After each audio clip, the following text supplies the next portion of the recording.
Bien, hermanos y amigos, damos muchas gracias a nuestro Dios que nos permite estar nuevamente a través de esta plataforma, La Luz en mi andar, para tener nuevamente nuestra clase sobre panorama del Génesis. Le damos a cada uno de ustedes la bienvenida en esta noche y queremos agradecerles el favor de que nos hacen con atender esta página y poder estudiar juntos la palabra de nuestro Dios. Quiero invitarle también a usted, hermano o amigo que nos escucha, a que pueda compartir estas transmisiones con sus amigos, con sus vecinos, con sus compañeros de trabajo. Si usted es cristiano o cristiana y generalmente tenemos familia que no es cristiana, tenemos amigos, tenemos compañeros de trabajo que no conocen las escrituras. Y esta es una buena oportunidad, especialmente en este tiempo que la mayoría de las personas estamos pegados a la internet, donde ellos pueden tener el deseo y el tiempo para atender el mensaje de la palabra de nuestro Dios. Así que quiero invitarles a que le demos compartir ahí, y si usted tiene alguna duda, tiene algún comentario que quiera hacer sobre la lección que se da, pues con mucho gusto puede enviarnos algún mensaje y con mucho gusto estaremos dando respuesta a sus dudas o atendiendo cada uno de sus comentarios. Igual, si usted no es cristiano y usted se interesa en estudiar más profundamente las escrituras, no importa el lugar de donde nos vea, nosotros podemos ayudarle a que usted pueda conocer la verdad de Dios.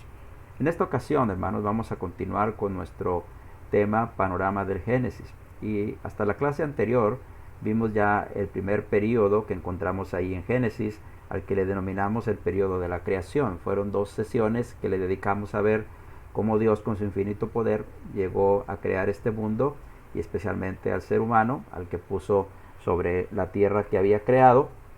Y así, hermanos, dio principio todo este mundo en el cual ahora vivimos. El día de hoy empezaremos a estudiar el segundo periodo que encontramos en Génesis y que se refiere al periodo antediluviano.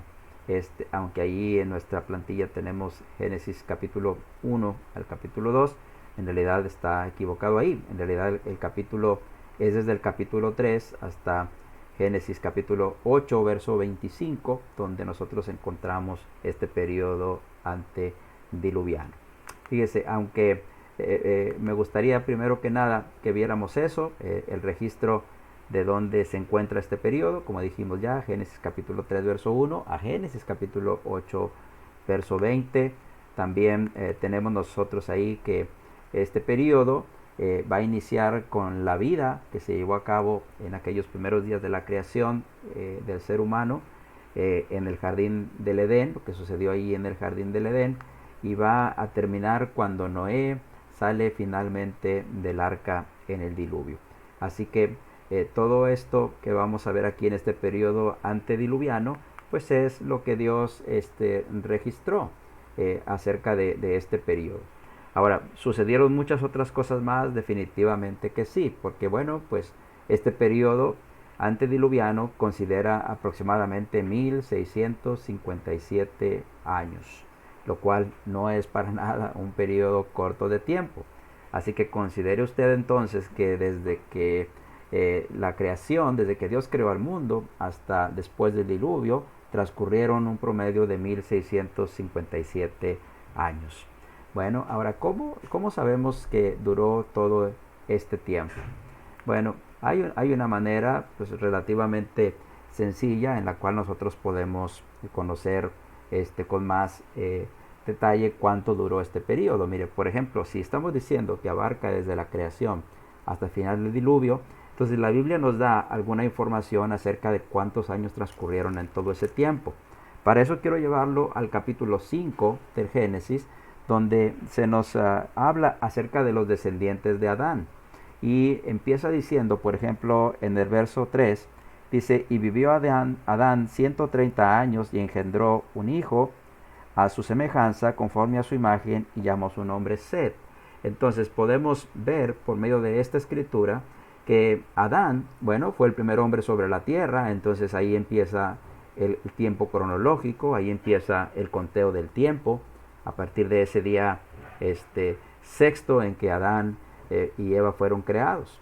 Pero dice la Biblia aquí que Adán tenía 130 años cuando engendró a Set.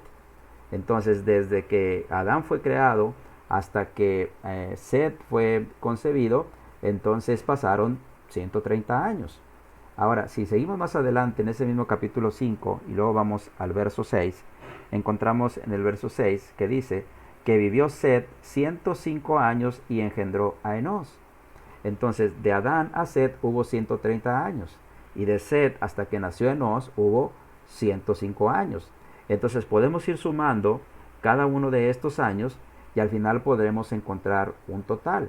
Si seguimos leyendo más adelante en las escrituras, leemos por ejemplo en el verso 9 que vivió Enos 90 años y engendró a Cainán. Y luego dice que Cainán tenía 70 años cuando engendró a Mahalaleel en el 5:12. También leemos que Mahalaleel tenía 65 años cuando engendró a Jared, según leemos en el verso 15. Y luego leemos también en el verso 18 que Jared tenía 162 años cuando engendró a Enoc. Y Enoc tenía 65 cuando engendró a Matusalén. Y Matusalén tenía 187 cuando engendró a Lamec, según el capítulo 5 y verso 25. Miren lo que dice literalmente el verso 25. Vivió Matusalén 187 años, más bien, 187 años, cuando engendró a Lamec. Ahora, ¿quién es este Lamec? Lamec es el padre de Noé. Entonces, por eso leemos luego en el 5:32 lo siguiente. Y engendró, y siendo Noé de 500 años, engendró a Sem, a Cam y Jafet. Entonces Lamec tenía 182, según el verso 28, cuando engendró a Noé. Y Noé tenía 500 cuando engendró a Sem, Cam y Jafet. ¿Sí?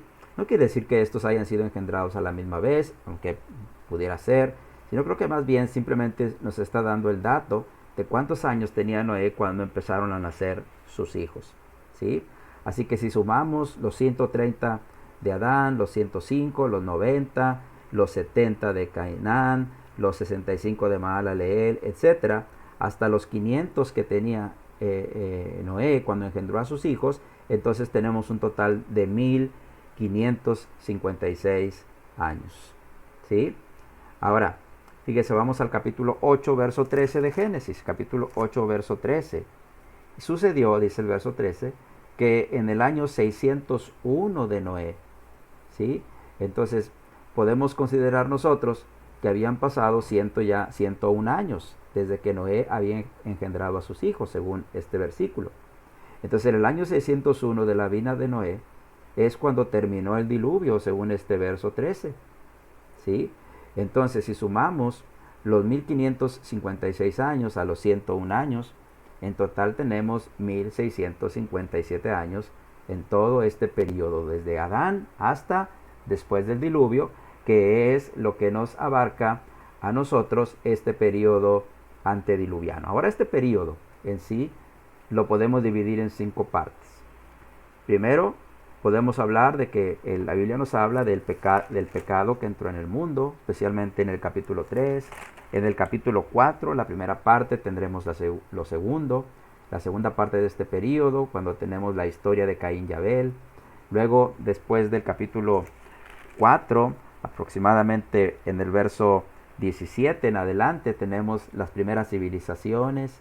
Y luego la Biblia nos va a hablar en el capítulo hasta el capítulo 5 también, aquellas primeras civilizaciones. Luego en el capítulo 6 nos va a hablar de la maldad de la tierra. Y luego finalmente vendrá el capítulo 7 y el capítulo 8 hasta el verso 20, donde se hablará acerca del diluvio. Así que se puede dividir este periodo antediluviano en estas 5 partes que están narradas en este capítulo 3 hasta el capítulo 8, verso 20 del Génesis. Ahora, ¿es esto lo único que sucedió sobre la tierra? Naturalmente que no. ¿Sí?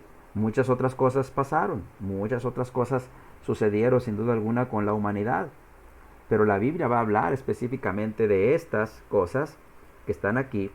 Primero, porque en ellas se nos cuenta cómo las familias, hermanos, de la tierra fueron desarrollándose y cómo de esas familias al final va a venir la familia hebrea, de la cual descenderá el Cristo posteriormente. En otras palabras, aquí es donde desde aquí empezamos a ver la línea mesiánica, es decir, la línea de personas que fueron antecesores de Cristo hasta llegar al tiempo en que Cristo va a nacer. Esa es una razón por la que se cuenta esto. La otra situación, hermanos, es que solamente se cuenta esto porque esto es lo más importante que sucedió y que está relacionado íntimamente con el plan de Dios para redimir al hombre. Así que sucedieron muchas otras cosas, sí, hubo muchas otras personas también, hubo muchas otras familias también. La tierra se empezó a poblar y se empezó a llenar de gente, pero esas historias no están relatadas aquí porque la Biblia, hermano, no es un libro de sociología para contarnos cómo se desarrollaron todas aquellas sociedades una por una. Tampoco es un libro de historia para decirnos la historia de cada familia sobre la tierra. La Biblia es un libro, hermanos, de Dios y cuenta especialmente la historia de cómo el hombre va a ser redimido a través de Cristo y cómo Dios hizo ese plan y cómo desarrolló ese plan a través de todo el Antiguo Testamento hasta llegar al momento del nacimiento de Jesús. Así que veremos, hermanos, aquí estas 5 partes que decíamos. Veamos la primera parte, el pecado entrando en el mundo, ¿sí? Ahora, todo eso está en el capítulo 3. Y el capítulo 3 lo primero que vemos es la tentación, capítulo 3, verso 1 al 5. Así que vamos a ubicarnos tantito ahí, en el 3 del 1 al 5. Y dice el verso 1, pero la serpiente era astuta más que todos los animales del campo que Jehová Dios había hecho, la cual dijo a la mujer, con que Dios os ha dicho, no comáis de todo árbol del huerto, ¿sí? Y la mujer respondió a la serpiente, del fruto de los árboles del huerto podemos comer, pero del fruto del árbol que está en medio del huerto, dijo Dios, no comeréis de él, ni le tocaréis para que no muráis. Entonces la serpiente dijo a la mujer, no moriréis, sino que sabe Dios que el día que comáis de él serán abiertos vuestros ojos y seréis como Dios, sabiendo el bien y el mal. Lo primero que tenemos aquí es que Satanás, hermanos, introdujo la tentación. Bueno, la Biblia no menciona aquí a Satanás, pero dice que la serpiente hizo esto. ¿Quién en realidad quién era esta serpiente? Bueno, no tenemos duda, hermanos, no hay nada en el contexto que aquí esté usando un lenguaje simbólico, por lo tanto, no creemos que aquí sea algo diferente a una serpiente, era una serpiente. Pero la serpiente, hermanos, se convirtió en un instrumento usado por Satanás.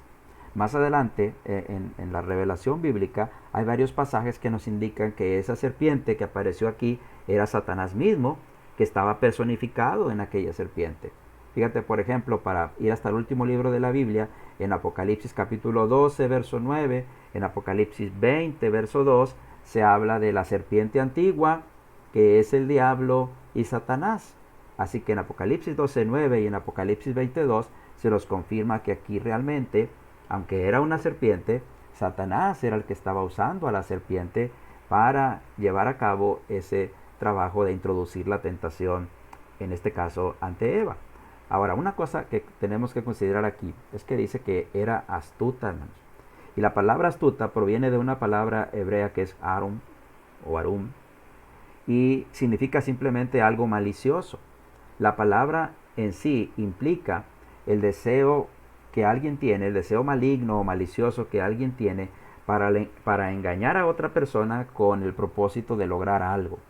Bueno, entonces la serpiente era astuta, la serpiente era maliciosa. Satanás tenía el deseo de engañar a la mujer para lograr algo. Así que entonces, eso es lo que vemos aquí. Ahora, dice que era más astuta que todos los animales del campo que Jehová Dios había hecho. Ahora dice que dijo a la mujer. ¿Qué es lo que dijo a la mujer? Bueno, dijo a la mujer aquí, hermanos, con que Dios ha dicho no comáis de todo árbol del huerto. Aquí, hermanos, vemos nosotros que Satanás o la serpiente están dirigiéndose primeramente a la mujer. Hay 2 pasajes en el Nuevo Testamento que nos ayudan a entender esto. En 1 Timoteo capítulo 2 y verso 14 dice el apóstol Pablo, porque Adán no fue engañado, sino que la mujer siendo engañada cayó en transgresión. Entonces Pablo, hermanos, en ese pasaje culpa a la mujer de haber sido engañada, porque este era el propósito que Satanás tenía, engañar a la mujer. Pero más adelante, cuando leemos en Romanos capítulo 5 y verso 12 hasta el verso 19, encontramos que Pablo está culpando a Adán. Dice que por un hombre, y esto se refiere a Adán, entró el pecado en el mundo. Adán es responsabilizado realmente de haber permitido que el pecado entrara en el mundo. Él era el líder, él era el que estaba al frente, hermanos, de su esposa o de su familia. Por lo tanto, él pudo haber hecho algo aquí. Es posible que tanto Adán y Eva hayan estado juntos en el momento en que Satanás introdujo la tentación. La Biblia no lo dice, pero cabe esa posibilidad. Sin embargo, Adán no se opuso a esto que se va a ofrecer aquí. Así que Pablo dijo que la mujer fue engañada, pero también dijo que el responsable había sido Adán. Ahora, la tentación, hermano, comenzó con una simple pregunta. Es decir, de una manera muy sutil, de una manera muy suave, de una manera inofensiva prácticamente. Satanás simplemente lanzó su veneno con una pregunta diciendo, ¿con que Dios ha dicho no comáis de todo árbol del huerto? Génesis capítulo 3, verso 1. Satanás, hermanos, aquí vio la oportunidad y lanzó el veneno. ¿Ok? Ese veneno consistió, hermanos, en hacer que la mujer pusiera sus ojos en el fruto del árbol que no podía comer. Satanás dijo, ¿no puedes comer de todo árbol del huerto? Y entonces, hermanos, fíjate lo que pasó aquí. Fíjate que vemos nosotros que dice que la mujer respondió, del fruto de los árboles del huerto podemos comer, pero del fruto del árbol que está en medio del huerto, dijo Dios, no comerás, ni le tocaréis, para que no muráis. Entonces la serpiente dijo a la mujer, no moriréis, sino que sabe Dios que el día que comáis de él serán abiertos vuestros ojos y seréis como Dios, sabiendo el bien y el mal. Nota los primeros 3 versículos, del 2 al 4. La mujer responde acertadamente, podemos comer de todo árbol del huerto. También lo hace en el verso 3, cuando dice, del fruto del árbol que está en medio del huerto no podemos comer.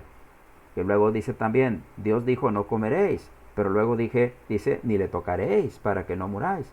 Parece ser como que la mujer está protegiéndose un poco más, diciendo, bueno, ese árbol ni siquiera podemos comer, no podemos comer de él, vamos, ni siquiera podemos tocarlo. Algunos ven aquí como que la mujer exageró el mandamiento, otros dicen, bueno, la mujer inclusive hasta aquí vemos cómo empezó a cambiar el mandamiento de Dios. Cualquiera de las dos cosas podrían ser aceptadas aquí. Sin embargo, lo que sí vemos es que a través de esto Satanás introdujo la tentación. Fíjate qué dijo inmediatamente Satanás después, no moriréis, ¿sí? Sino que sabe Dios que el día que comas de él van a ser abiertos tus ojos y vas a ser como Dios sabiendo el bien y el mal. ¿Qué estaba diciendo Satanás sobre Dios cuando lanzó este veneno? Bueno, si tú notas, por ejemplo, en el verso 4, cuando dice no moriréis, lo primero que Satanás está diciendo sobre Dios es que Dios está mintiéndoles, que Dios tiene algo que ha ocultado y que ellos no conocen, que Dios está siendo de alguna manera injusto con ellos porque no les está diciendo toda la verdad. ¿Sí? Satanás siempre va a tratar, hermanos, sutilmente de contradecir lo que Dios dice para engañarnos. Así lo hizo aquí con Eva. No moriréis, le dice. Y luego dice, ¿por qué decía eso? Sabe Dios que el día que comas de él van a ser abiertos tus ojos y vas a ser como Dios. ¿Sí? Fíjate la otra cosa que estaba diciendo aquí. Dios no ha sido lo suficientemente bueno con ustedes y les ha ocultado cosas porque Él no quiere que ustedes sean como Él. ¿Sí? El hombre, hermanos, Dios lo hizo a su imagen y semejanza. Y ya vimos la clase pasada cómo en algunas cosas somos semejantes a Dios. Pero Satanás no se estaba refiriendo a eso aquí. Satanás se estaba refiriendo aquí a que Dios les estaba ocultando algo a ellos, de tal manera que no les permitía ser exactamente igual que Dios. Así que, ¿cuánto estaba diciendo Satanás sobre Dios? Estaba diciendo que era un mentiroso, estaba diciendo que les estaba ocultando cosas y estaba diciendo que Él no les estaba permitiendo algo que ellos podían ser exactamente igual que Dios. Es decir, poder crear las cosas, poder hacer cosas como Dios las hacía con todo su poder. Seréis igual que Dios. Ahora, fíjate luego lo que dice, sabiendo el bien y el mal. ¿Sí? Aparentemente, Satanás está diciendo aquí que la diferencia es que ellos iban a ser como Dios sabiendo el bien y el mal. ¿Sí? Es decir, que hay algo que se están perdiendo. ¿sí? Y ellos aquí prácticamente es como si Satanás les está diciendo una verdad a medias, ¿sí? Porque efectivamente cuando ellos coman de esto, ellos van a conocer por acción, por hecho, el bien y el mal. Hasta ahora ellos solamente saben que no es bueno comer de ese árbol porque si comen de ese árbol se van a morir. Conocen lo que es bueno, ¿sí? Pero no han experimentado todavía el sentido práctico de conocer el bien y el mal porque ellos no han cometido ningún mal. Así que tienen un conocimiento, pero no todavía ese conocimiento del bien y el mal. Así que Satanás, hermanos, generalmente ofrece cosas que no puede cumplir. Satanás prometió que serían como Dios, pero lo vamos a ver en el desenlace de esto y vamos a ver que no fue así como realmente él había dicho. Ahora, fíjate en esta otra situación. Del 6 al 8 entonces tenemos la caída. ¿Qué sucedió, hermanos? Eva cayó en la tentación por medio de las tres avenidas de las que habla el apóstol Juan allá en Primera de Juan capítulo 2 y verso 16. Si tienes una Biblia a tu mano, ve y busca Primera de Juan capítulo 2 y verso 16. Y encontramos ahí que el apóstol Juan dice que todo lo que hay en el mundo, ¿sí? Los deseos de la carne, los deseos de los ojos y la vanagloria de la vida, no procede del Padre, sino del mundo, ¿sí? Y este mundo pasa y sus deseos, pero el que hace la voluntad del Padre, bueno, ese va a permanecer para siempre. Ahora, fíjate, Juan menciona ahí que hay tres cosas que nos llevan, hermanos, a hacer la voluntad del mundo, a cometer pecado. Uno es los deseos de la carne, otra es los deseos de los ojos y otro es la vanagloria de la vida. A través de esas tres avenidas es como Eva fue tentada aquí. Fíjate cómo dice primeramente el verso 6. Y vio la mujer que el árbol era bueno para comer. Cuando dice aquí que la mujer vio que era bueno para comer, son los deseos de su carne los que se están ahí, hermanos, manifestando. Esta mujer había visto muchas veces ese árbol ahí y había visto su fruto muchas veces ahí, pero nunca se le había antojado tomar ese fruto y comer de él. Su carne nunca lo pidió, pero ahora que Satanás introduce la tentación, su carne está deseando eso. Nosotros hoy en día, hermanos, nosotros andamos en el Espíritu como hijos de Dios, es decir, tratamos de obedecer a Dios y sus mandamientos. Pero de repente hay momentos en nuestra vida en que somos tentados a través de eso. Y cosas que sabemos que son pecaminosas, de repente nuestro cuerpo, nuestra carne, nos pide que las hagamos. Porque estamos siendo tentados a través de los deseos de nuestra carne. Y cosas que sabemos que son malas y que en la mayor parte del tiempo nos resultan algo que debemos rechazar, nos resultan no atractivas, de repente pueden parecernos atractivos. Así le sucedió a Eva aquí. Ahora, fíjate luego lo que dijo en el mismo verso 6. ¿Sí? Vio la mujer que el árbol era bueno para comer y luego dice, y que era agradable a los ojos. Eva también entonces fue seducida a través de los deseos de los ojos. Antes no había considerado la posibilidad de comerlo, ni tampoco le había resultado atractivo a sus ojos. Pero ahora es atractivo a sus ojos después de la tentación. Ahora, fíjate luego lo que dice después también, en ese mismo versículo. Dice también que era codiciable para alcanzar sabiduría. ¿Sí? Fíjate cómo fue la tentación que Satanás introdujo. Satanás le dijo, tú vas a conocer, vas a ser como Dios, conociendo el bien y el mal. Pero la mujer interpretó que al comer aquello, entonces iba a alcanzar sabiduría. ¿Sí? Le gustaba la idea de poder ser como Dios, conociendo todo lo que Dios conoce. Entonces es que la vanagloria de la vida se manifestó ahí. Le resultó codiciable. Codiciable, hermano, significa que le resultó algo que realmente ella quería tener por sobre todas las cosas. Y dice, para alcanzar sabiduría, para tener el mismo estatus o el mismo nivel que tiene Dios. Entonces, estas tres avenidas de la tentación, como es conocido, es lo que fueron despertados en Eva cuando se llevó a cabo esta tentación. Ahora, fíjate lo siguiente. ¿Hasta aquí había pecado Eva? Bueno, en realidad no. Esto era simplemente una tentación. ¿Cómo sabemos eso? Bueno, recordemos lo que dice Santiago capítulo 1, verso 13 al verso 15. Mira, ve ahí en tu Biblia a Santiago capítulo 1.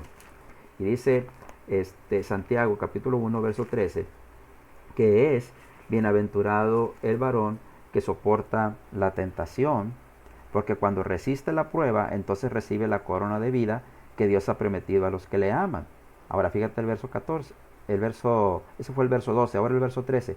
Cuando alguno es tentado, no diga que es tentado de parte de Dios, porque Dios no puede ser tentado por el mal, ni él tienta a nadie, sino que cada uno es tentado cuando de su propia concupiscencia es atraído y seducido. Eva, hermanos, fue atraída aquí de su propia concupiscencia.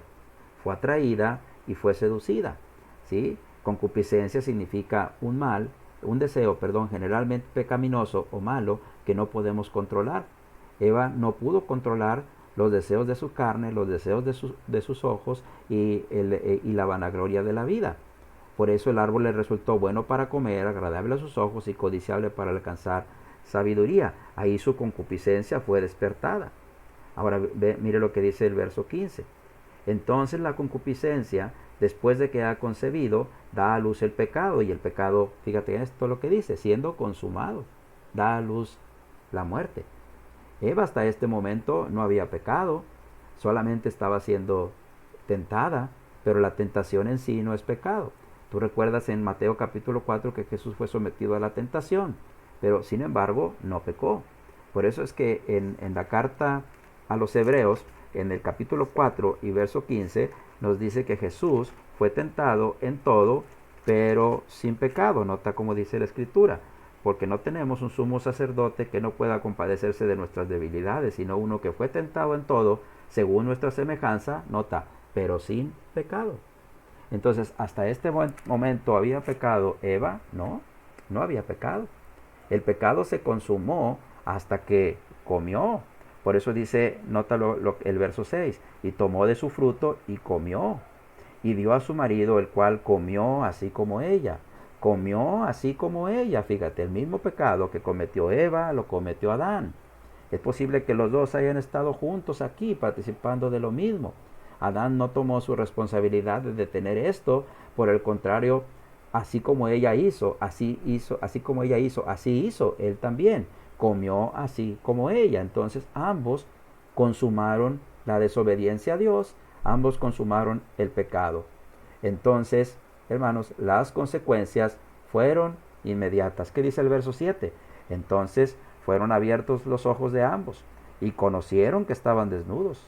Entonces cosieron hojas de higuera y se hicieron delantales y oyeron la voz de Jehová Dios, verso 8, que se paseaba en el huerto del aire del día. Y el hombre y su mujer se escondieron de la presencia de Jehová entre los árboles del huerto. La primera consecuencia que vemos, hermanos, es que sus ojos fueron abiertos, dice el verso 7. Y entonces conocieron que estaban desnudos. ¿Sí? ¿Te fijas? Era tanta su inocencia que ellos tenían por no haber cometido todavía ningún pecado, por no haber hecho nada malo hasta entonces, por conocer solamente el bien, hermanos, tanto en el sentido mental como en el sentido práctico, que ni siquiera se habían considerado la situación física en la que estaban, desnudos. No les causaba ninguna vergüenza esto. Pero ahora, hermanos, hay una consecuencia aquí. Sus ojos fueron abiertos y ahora conocen de manera práctica lo que es bueno y lo que es malo. ¿Sí? Ya lo conocen de manera práctica. Por eso es que la primera consecuencia aquí que vemos es que al ser abiertos sus ojos, conocieron que estaban desnudos y la vergüenza se apoderó de ellos. Por eso es que inmediatamente buscaron hojas de higuera y se hicieron delantales. Esto es para cubrirse especialmente sus partes nobles, hermano. Ahora, entonces, fíjate lo que pasó después. Dice entonces, hermanos, que ellos se van a encontrar con Dios. Capítulo 3, verso 8 al 13. ¿Sí? Dice el verso 7 antes, hermano, que descubrieron que estaban desnudos, tuvieron vergüenza, ¿sí? Y se cubrieron. Pero ahora viene una consecuencia todavía peor. Ahora van a encontrarse con Dios. Dice el verso 8 que oyeron la voz de Jehová Dios que se paseaba en el huerto al aire del día.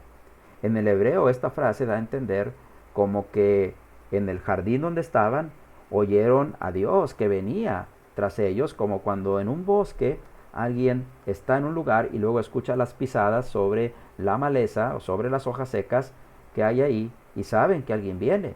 Así ellos se dieron cuenta que Dios venía con ellos y oyeron la voz de Jehová Dios, dice que se paseaba en el huerto. Esto nos enseña también, hermanos, que Dios hablaba con ellos y que ellos conocían la voz de Dios. ¿Sí? Así que entonces el hombre y la mujer se escondieron. Esto es otra consecuencia, hermano. Ellos no solamente se avergonzaron, sino que también se llenaron de temor. Así que se escondieron de la presencia de Jehová Dios entre los árboles del huerto. Puedes imaginártelos a los dos, cómo buscaron, hermanos, un lugar más apropiado para esconderse. Otra vez buscaron el árbol más frondoso, el árbol que tuviera más maleza para esconderse ahí. Pero ahora, fíjate lo que dice en el verso 9. Mas Jehová Dios llamó al hombre y le dijo, ¿dónde estás tú? Dios llama a Adán, hermano. Y Dios llama a Adán a través de una pregunta, diciéndole, ¿dónde estás tú? ¿Acaso Dios, hermanos, no sabía dónde estaba Adán? Sí sabía, Él es omnisciente. Pero Dios, hermanos, siempre que pregunta, no es para conocer algo o que le den información sobre algo que Él no conoce. Dios pregunta, hermano, a Adán aquí para confrontarlo con su pecado. Quiere saber qué tiene que decir Adán. Quiere saber si Adán, hermanos, en realidad está arrepentido de esto que hizo, si en realidad puede reconocer que desobedeció a Dios. Pero, ¿cuál fue la respuesta de Adán? Veamos el verso 10. Y respondió, oí tu voz en el huerto, y tuve miedo, porque estaba desnudo y me escondí. ¿Sí? Entonces, la primera respuesta de Adán es evasiva. Él evade, hermanos. Él evade el reconocer que se equivocó, que desobedeció a Dios. Por el contrario, su respuesta es simplemente que tuvo miedo y que se escondió porque estaba desnudo. Esto efectivamente era así. Sin embargo, él entendía que lo que Dios quería no era saber dónde él estaba, porque él sabía quién era Dios, que todo lo ve. Más bien que Dios le estaba preguntando qué había pasado momentos antes. Así que entonces vean ahora el verso 11. En el verso 11 entonces Dios vuelve a preguntar con el mismo propósito. Y le dijo Dios, ¿quién te enseñó que estabas desnudo? ¿Acaso has comido, del árbol que yo te mandé no comieses? Otra vez, ¿tú crees que Dios no sabía por qué Adán sabía que estaba desnudo? ¿Tú crees que Dios no conocía, sí, que Adán había comido del árbol que no debería de comer? Sí lo sabía. Pero otra vez, aquí Dios tiene el propósito de confrontar a Adán con su pecado, de que reconozca y por su propia boca diga lo que pasó, que reconozca que hizo mal delante de él. Pero esto no va a pasar, sino que la siguiente respuesta que va a dar Adán será excusativa. Él se va a excusar del problema en el que está. Y el hombre respondió y dijo, la mujer que me diste por compañera me dio del árbol y yo comí. Directamente, ¿no? Él se excusó y culpó a otro del pecado cometido o del error cometido. Específicamente culpó a la mujer. Directamente culpó a la mujer. Ella fue la que me dio y yo comí. ¿Sí? Pero indirectamente estaba culpando a Dios. Dios era el que le había dado a esa mujer. Y él estaba encantadísimo con esa mujer. Pero ahora que ha pasado por esto, él trata de excusarse culpando a la mujer. ¿Sí? Así es que el hombre culpó a la mujer excusándose, pero indirectamente estaba acusando o culpando directamente a Dios. Pero algo es seguro aquí. En estas dos ocasiones en las que Dios pregunta a Adán, Dios espera que Adán dé una respuesta que a él le agrade. Una respuesta donde él reconozca el pecado. David, con el paso de los siglos, escribió, al corazón contrito y humillado no despreciarás tú, oh Jehová. Si Adán hubiera reconocido su pecado, si hubiera humillado delante de él, quizá otra cosa hubiera sucedido. Pero lo que vemos claramente aquí es que no hubo ningún tipo de arrepentimiento en Adán. Así que ahora Dios va a preguntar a Eva, nota el verso 13. Entonces Jehová Dios dijo a la mujer, ¿qué es lo que has hecho? ¿Sí? ¿Qué es lo que has hecho? Y dijo la mujer, la serpiente me engañó y yo comí. Otra vez, Dios pregunta con la misma intención.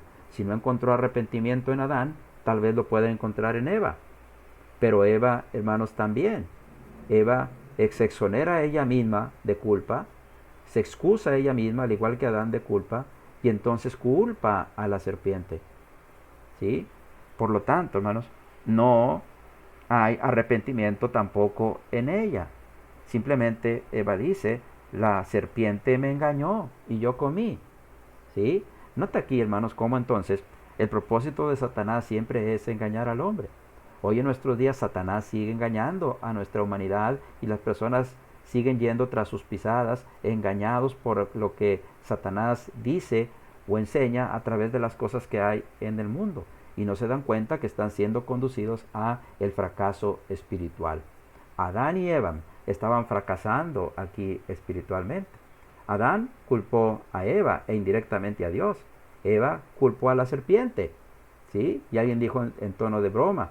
Entonces, la serpiente no pudo culpar a nadie porque no había más nadie ahí. Pero lo que sí es claro aquí, hermanos, que entonces toda esa armonía que había entre Dios y el hombre en ese jardín del Edén, en ese lugar conocido también como el paraíso, se quebró, se rompió. Y de aquí en adelante Dios va a empezar a trabajar para restaurar nuevamente esa relación. Y todo lo que va a suceder después, que la Biblia nos cuenta, todo está encaminado a llegar al punto culminante, hermanos, de las Escrituras, que es la muerte de Cristo en la cruz, su sepultura, su resurrección, hermanos, para de esta manera llevar a cabo la remisión del hombre, la redención del hombre, para que de esta manera el hombre pueda ser rescatado del pecado en el que está, que Satanás introdujo, ¿sí? Desde este día que estamos narrando aquí. Pero el hombre se separó de Dios en ese momento, ¿sí? Dios había hecho al hombre a su imagen y semejanza y lo había puesto en un lugar muy especial donde Dios proveía todo lo que él necesitaba. Y había una relación perfecta entre él, porque el hombre conocía, hermanos, solamente el bien. No había hecho lo malo. Pero ahora que sus ojos fueron abiertos, entonces ahora conoce de una manera práctica lo que es bueno, pero también lo que es malo. Y ahora, al conocer lo malo, al hacer lo malo, se separó de Dios, porque Dios había hecho al hombre recto, Eclesiastés 7:29, pero ellos fueron los que cometieron estas transgresiones o perversiones. Ellos se desviaron de Dios. Dios es absolutamente santo en todo sentido. Él no puede ser tentado por el mal ni él tienta a nadie. Así que Dios no puede tener esa relación ahora perfecta con ellos por causa de que han desobedecido a su mandamiento cometiendo pecado. Y desde entonces el pecado separa a Dios y al hombre. Ahora, entonces toda esa armonía se perdió. Entonces, ahora vamos a ver nosotros aquí, hermano, las consecuencias que hubo de la caída. Y primeramente Dios fue para dar, hermanos, una sentencia contra el que fue el origen de todo esto. Así que Dios, hermanos, va a maldecir a la serpiente aquí. Vamos a ver del 14 hasta el 19. Dice el verso 14. Y Jehová Dios dijo a la serpiente, por cuanto esto hiciste, nota, por cuanto esto hiciste, por esto que hiciste de haber engañado a la mujer y haber introducido el pecado en los seres humanos, maldita serás entre todas las bestias y entre todos los animales del campo. Sobre tu pecho andarás y polvo comerás todos los días de tu vida. Hay muchas cosas que podemos entender de esto y cosas que no podemos comprender del todo, ¿sí? Pero hay una maldición que se expresa sobre la serpiente, ¿sí? Pero al mismo tiempo es sobre Satanás. Sobre tu pecho andarás y polvo comerás. Esto tal vez podría indicar que hasta este momento este tipo de animales podía caminar de alguna manera erguida. Es posible. Y que a partir de ese momento, entonces todos estos animales se iban a arrastrar. Polvo comerás es una referencia a que por el hecho de que ahora para moverse va a tener que arrastrarse, estará en contacto directo con el polvo y el mismo polvo entrará a su organismo. Ahora, fíjate en esto. El verso 15 ahora. Y pondré enemistad entre ti y la mujer, entre tu simiente y la simiente suya, Esta te herirá en la cabeza y tú le herirás en el calcañar. Esto es directamente dicho a Satanás, ¿sí? Que es el que originó esto, Satanás, que es la serpiente antigua. Ahora, fíjate aquí, hermanos, cómo dice Dios que iba a poner enemistad entre la mujer y entre su simiente y la simiente suya. Ahora, desglosemos más exactamente este verso 15 de Génesis. Este verso 15 del capítulo 3 de Génesis es el que hemos conocido por siempre como la primera promesa de redención. Y efectivamente lo es. Fíjate lo que Dios estaba diciendo aquí primero. Primero dice, pondré enemistad entre ti y la mujer. Pondré enemistad entre ti, es Satanás, y la mujer. Quiere decir esto, hermanos, que la mujer, y no solamente la mujer, sino también la simiente, todos los descendientes de la mujer, todos los seres humanos, más bien, todos deben de ver a Satanás como su enemigo. De hecho, la humanidad, hermanos, debe de ver siempre a Satanás como su adversario. No hay otra manera en que Satanás pueda ser visto.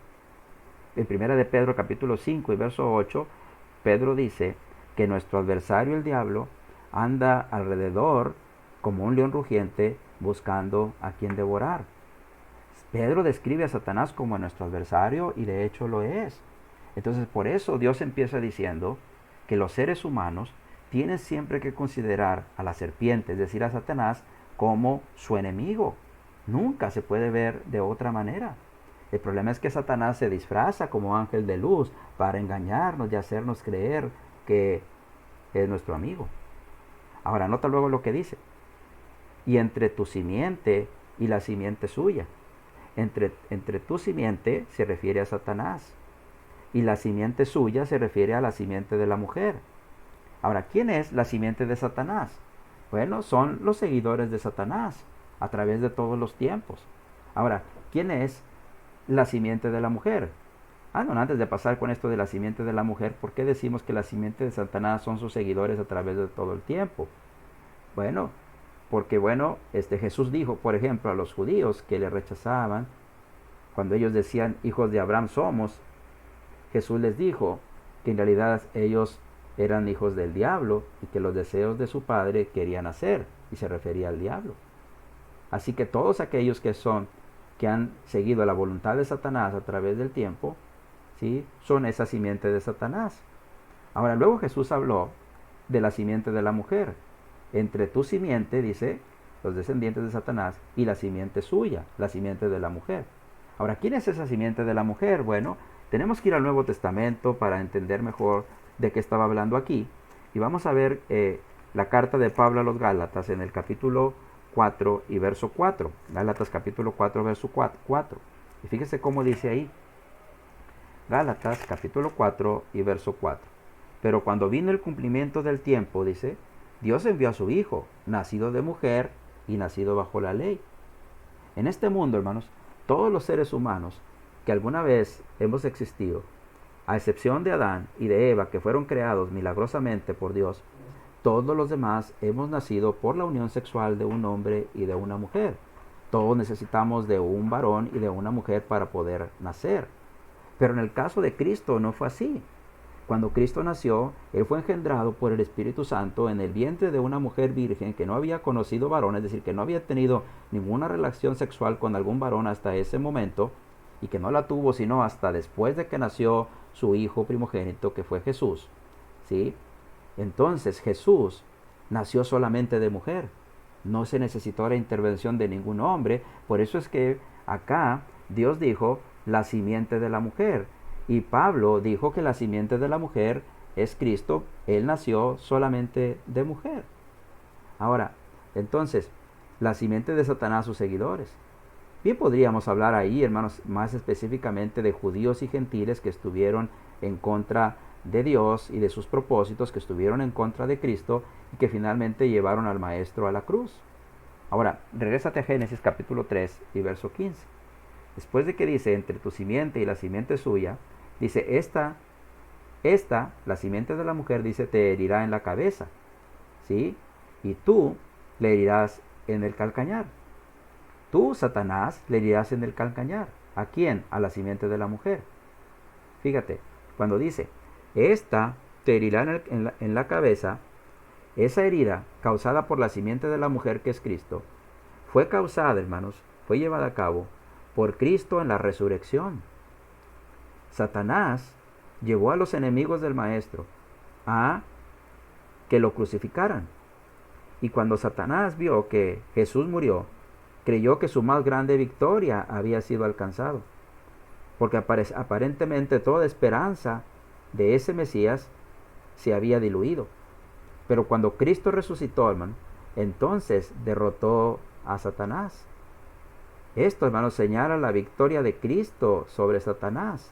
Mira lo que dice Hebreos capítulo 2 y verso 14. Ve por un momento a Hebreos capítulo 2 y verso 14. Fíjate, Hebreos capítulo 2 y verso 14. Así que por cuanto los hijos participaron de carne y sangre, él también participó de lo mismo, hablando de Cristo, para destruir por medio de la muerte al que tenía el imperio de la muerte, esto es, al diablo. Así que ahí, hermanos, Jesús, a través de su muerte y de su resurrección, él venció a Satanás. Por lo tanto, a eso se refiere cuando dice, esta te herirá en la cabeza. Un golpe en la cabeza es un golpe que generalmente destruye, acaba, termina, mata, deshace. Jesús fue lo que hizo a través de su muerte. Y tú, Satanás, dice, le herirás en el calcañar. Calcañar es la parte inferior del talón.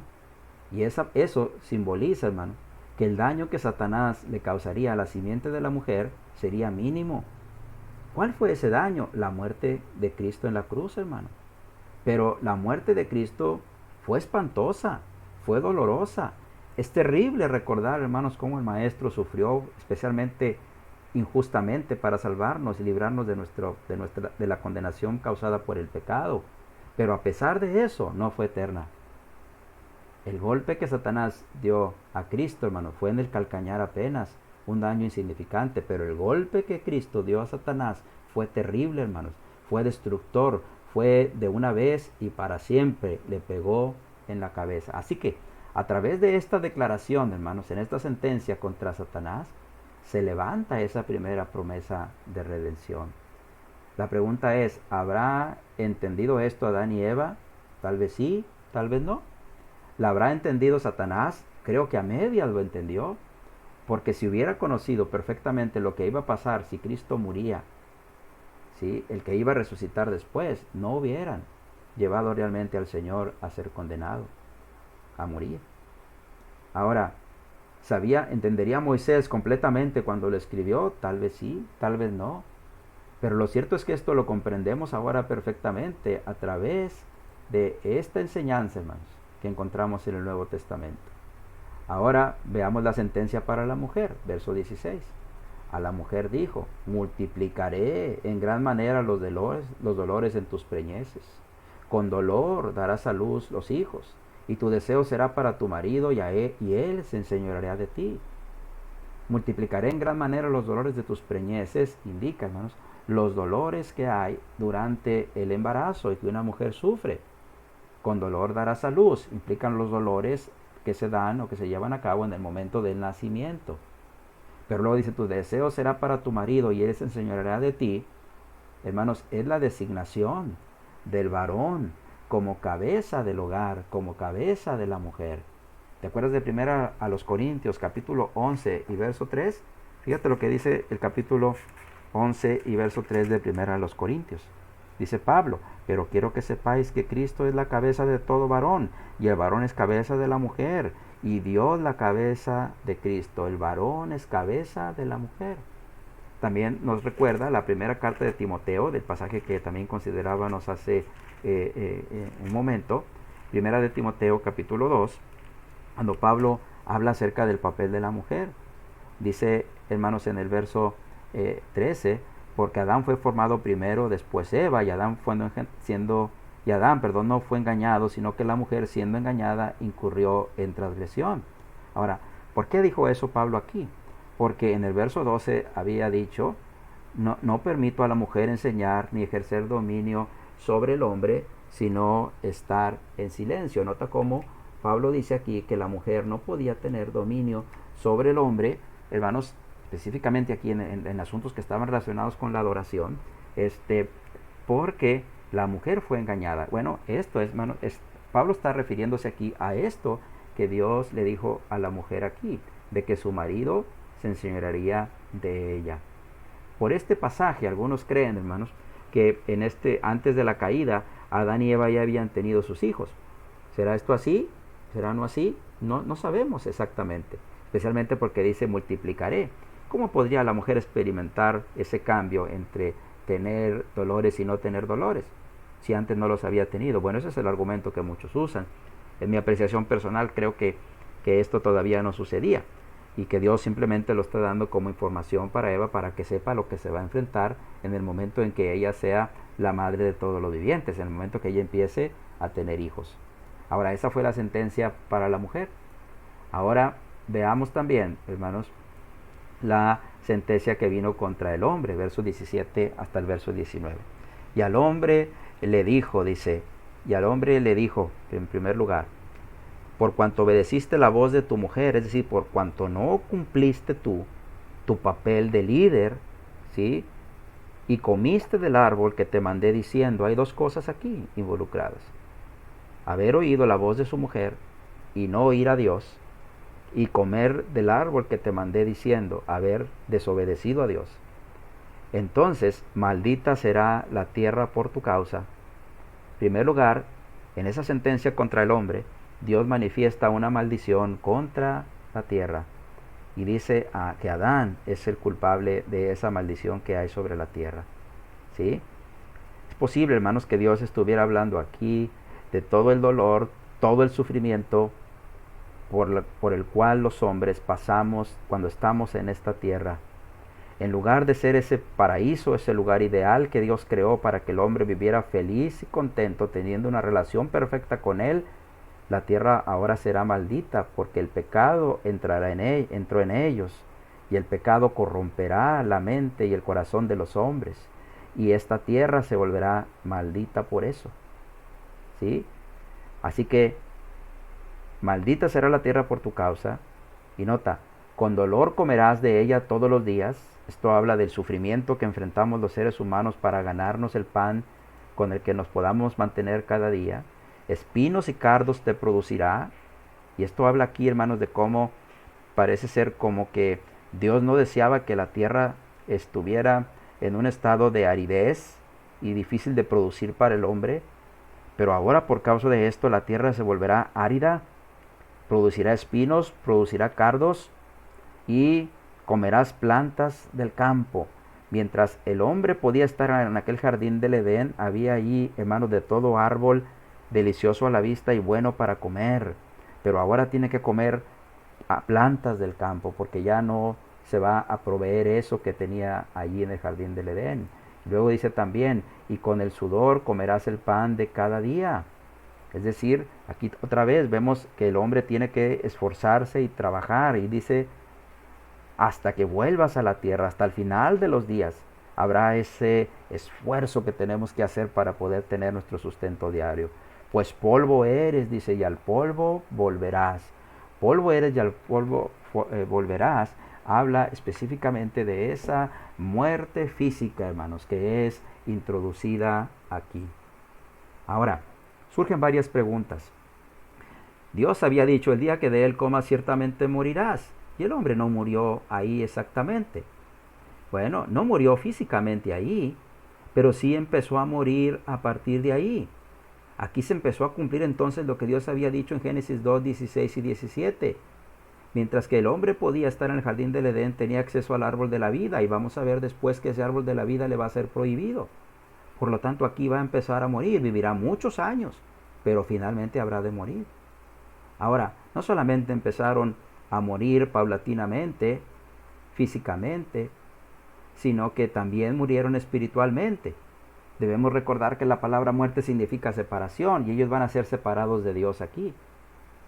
Ellos empezaron a morir paulatinamente, por eso Romanos capítulo 5 y verso 12, dice el apóstol Pablo, que así como el pecado entró en el mundo por un hombre y por el pecado la muerte, luego la muerte pasó a todos los hombres por cuanto todos pecaron. Así que el hombre paulatinamente empezó a morir. La muerte vino entonces así sobre todos los hombres. Así que la muerte física empezó a ocurrir aquí. Pero también ya había ocurrido la muerte espiritual al romperse, al separarse Dios del hombre y al romperse toda esa relación perfecta que había ahí. Ahora, veamos que adicionalmente aquí la mujer va a ser llamada por Dios y hermanos también Dios va a vestir a la mujer, dice el verso, y al hombre, dice el verso 20. Y llamó Adán, perdón, Adán llamó a la mujer, no Dios, llamó a Adán al hombre, el nombre de su mujer Eva, por cuanto ella era madre de todos los vivientes. Eva significa vida, hermano, ¿sí? Y proféticamente Adán estaba hablando aquí de cómo Eva va a ser la mujer de la que van a descender todos los seres vivientes que van a poblar el mundo, ¿sí? Y luego dice también, verso 21, y Jehová Dios hizo al hombre y a su mujer túnicas de pieles y los vistió. Hay dos cosas que podemos ver aquí, hermanos. La primera de ellas es cómo dice aquí que Dios hizo túnicas de pieles y los vistió. La primera cosa que quiero que vea es que para Dios desde este momento es importante la manera como el hombre y la mujer se viste. Ellos habían cosido hojas de higuera para cubrirse, pero ahora Dios los va a vestir a ellos con túnicas de pieles de tal manera que su cuerpo completo pueda quedar cubierto. Para Dios es interesante la manera de vestir, especialmente ahora que ellos tienen un pleno conocimiento del bien y del mal. Pero también la segunda cosa que podemos ver es de dónde sacó Jehová Dios esas pieles.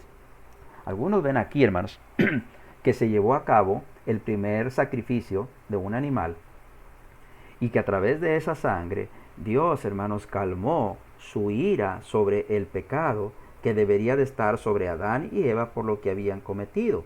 Así que algunos ven aquí el principio del uso de sacrificio de animales y más específicamente del uso de sangre para limpiar los pecados de la humanidad.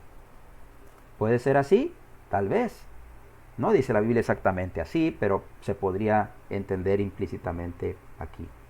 Lo cierto es que Dios vistió al hombre y a la mujer como Él deseaba. Ahora ellos fueron expulsados finalmente del paraíso. Verso 22 hasta el verso 24. Y dijo Jehová Dios, he aquí el hombre es como uno de nosotros, sabiendo el bien y el mal. Ahora pues, que no alargue su mano y toque también el árbol de la vida y coma y viva para siempre. Ahora el hombre conoce de manera práctica el bien y el mal, por experiencia propia. Así que no puede comer más del árbol de la vida por medio del cual podía vivir para siempre. ¿Sí? Entonces aquí vemos claramente cómo esa muerte física va a empezar a manifestarse en ellos porque ya no van a tener acceso al árbol de la vida por medio del cual, según esta declaración, podían comer y podrían vivir para siempre. Algo bien interesante, hermanos, es que en la revelación del Nuevo Testamento, específicamente en Apocalipsis 2, verso 7 y en Apocalipsis 22, 2, vuelve a aparecer ese árbol de la vida. En Apocalipsis 2.7 ese árbol de la vida es prometido para aquellos que sean vencedores. Es prometido para aquellos que sean fieles a Dios y que permanezcan fieles hasta la muerte.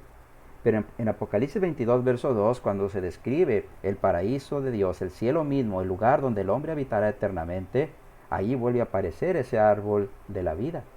O sea que lo que el hombre perdió, Cristo lo recuperó, hermano. Y estará allí presente ese árbol de la vida, hermano, el día que estemos en el cielo, lo cual, hermanos, es un símbolo de que viviremos eternamente al lado de Dios. Ahora mira la última parte, Dios protege el acceso a ese árbol de la vida. Echó pues fuera al hombre y puso al oriente del huerto de Edén querubines y una espada encendida que se revolvía por todos lados para guardar, nota para qué puso esto, para guardar el camino al árbol de la vida. Imagínate, un hombre que viva eternamente en esta tierra cometiendo pecado. Cuánta maldad, si de por sí, ¿cómo estamos ahora? Cuánta maldad más hubiera habido en la tierra. Así que Dios determinó que el hombre no puede vivir para siempre en esta tierra. Quiero terminar, hermanos, en esta primera parte de este periodo antediluviano donde hemos analizado la caída del hombre. Quiero terminar diciéndote esto. Hay personas que hoy desean, hermanos, en su corazón vivir en esta tierra eternamente. Personas que no conocen a Dios y que piensan que este mundo es todo y trabajan para vivir en este mundo como si este mundo no se fuera a acabar nunca y como si ellos fueran a estar permanentemente aquí en esta tierra. Otros que son religiosos han desarrollado doctrinas extrañas que no están en las escrituras, donde aseguran que Cristo vendrá y reinará eternamente aquí en la tierra. Pero el plan de Dios, hermano, desde la caída del hombre, no ha sido que el hombre viva eternamente en esta tierra. El plan de Dios fue levantar a la simiente de la mujer que es Cristo en algún momento para destruir a la simiente de Satanás y a Satanás mismo, quitándolo de en medio, hermanos, y abriendo el camino de la vida eterna, no en este mundo, sino en el cielo. Así que, mi estimado oyente, este fue el inicio del pecado en el mundo. Pero después de esto, el pecado entrará en el mundo y va a influir en las personas de todos los tiempos. ¿Sí? Quiero recordarle, hermano, lo que dice Ezequiel capítulo 18, y con ese pasaje quiero terminar. Ezequiel capítulo 18, para que veamos nosotros que cuando el hombre nace, nace sin pecado, pero que por nuestra estancia en este mundo, entonces nosotros cuando vamos creciendo, en cuanto vamos creciendo, nos vamos contaminando con el pecado. En Ezequiel capítulo 18, hermanos, leemos nosotros la escritura y dice en el verso 20, el alma que pecare esa morirá. El hijo no llevará el pecado del padre, ni el padre llevará el pecado del hijo. La justicia del justo será sobre él y la impiedad del impío será sobre él. En Eclesiastés 7:29 decimos que Dios hizo a los hombres rectos, dice la escritura, perdón. Dios hizo a los hombres rectos y ellos buscaron muchas perversiones. Así que a partir de aquí el pecado entra en el mundo e influirá en la vida de las personas. El pecado no será algo que se va a heredar, pero sí será algo que va a influir en todas las personas. Y cuando nosotros llegamos a la edad de la juventud, según Génesis 8:21, entonces nos convertimos en personas responsables de pecado ante Dios. Y la única manera que hay para librarnos, hermanos, de esa influencia pecadora en nuestras vidas es que Cristo, hermano, la simiente de la mujer que ha derrotado a Satanás, tome control de nuestras vidas. Tome control, hermanos, de nuestros pensamientos. Sea por quien vivimos, sea a quien amamos y sea a quien obedecemos. Para poder, hermanos, lograr que el pecado se quite de nuestra vida, tenemos que obedecer el Evangelio en el bautismo. El Nuevo Testamento nos enseña que un hombre para poder ser libre del pecado necesita al Señor y su sacrificio que hizo.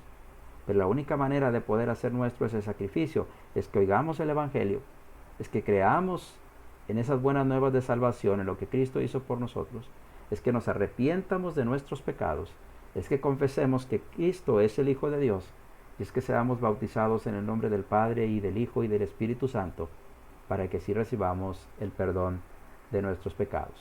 Es así como hemos estudiado en esta ocasión esta primera parte del periodo antediluviano, donde contemplamos la caída, hermanos, del hombre. Después de tener una relación perfecta con Dios, el hombre cayó en transgresión, desligándose de esa relación hermosa, perfecta y eterna que tenía con su Creador. Gracias por su atención. Dios les bendiga. Cualquier comentario, cualquier duda, no duden en escribirnos y con gusto daremos nuestra respuesta. Dios les bendiga.